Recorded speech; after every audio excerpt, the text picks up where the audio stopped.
And here we are. Welcome to the Get Out In It YouTube channel, the underused Get Out In It YouTube channel. It's been a while. Ghosted, yeah. Completely ghosted. Yeah. What a week it has been.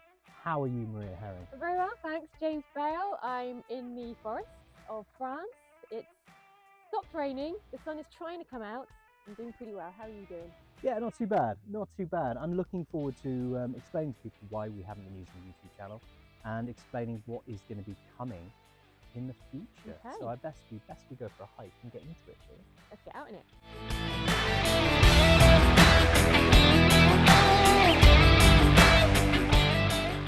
There's a fossil here. Is there? Yeah. What sort of fossil? A spiral one.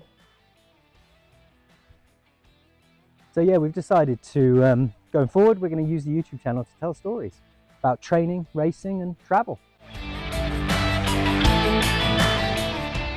Yeah, so what are we going to put on it? What are we going to do? Well, I think the most interesting story is going to be yours over the coming year to the London Marathon. As always, the man of the most interesting story. As we follow your journey to the London Marathon 2025. Yeah. Considering the last couple of years that you've had. Last 5 years I've had.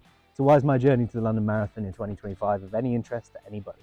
Well, as I've talked about a lot on the podcast, I've had a pretty grim 5 years. 2019, I was hospitalised for 3.5 weeks due to my autoimmune disease after 2 races. 2020 was COVID. That was rough for everybody. 2021, I began to come back a little bit and get some structured training in, and me and Maria did our first ultra marathon. After 2021, beginning to build some base, January 2022, I broke my ankle. Took a year of rehab. Leading into 2023, and I know you've all heard about it many, many times on the pod, but huge kinetic chain hip issues throughout that year. Hardly any training, hardly any racing.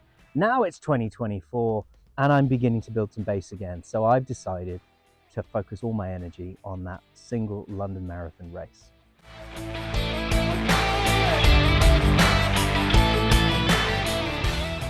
And we thought we'd take you guys along for the journey, because we all know that you're outdoor people, you train hard, you race hard, you're trying to achieve certain things in your life. And you know, it's not a linear process. You know, there's ups and downs, and there are pitfalls and there are struggles along the way.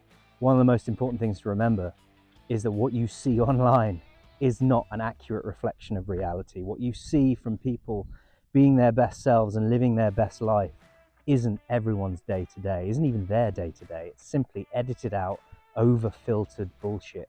So what I'm going to do is, having had this nightmare of a 5 years, lost a lot of my fitness, lost a lot of my confidence, is I'm going to diarize and record my journey to trying to return to some form of being able to race in the manner that I want to race, and bring you guys along for the journey and let you see what it's like trying to build a base, not overstretch myself, and not try to immediately train like it's 2019 and I'm as fit as I was back then.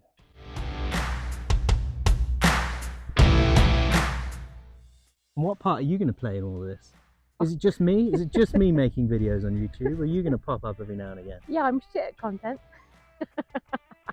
It's not just going to be me just wittering on my own. Maria's story is as interesting and as engaging as mine. So she's going to be popping up every now and again, telling you how amazingly injury-free she is, how she's not getting sick, and how she's just about to PB her next ultra marathon. So if you're interested in following this journey, then like and subscribe, because I'm going to be putting weekly content up all around my training, how I'm supplementing that training with strength and conditioning and mobility work and nutrition. And you know, it's just going to be very real and very raw. So for now, we'll leave you all to it in YouTube world, and we will be back next week with my first training diary. Will we not? Yeah. Catch you later. Cheerio.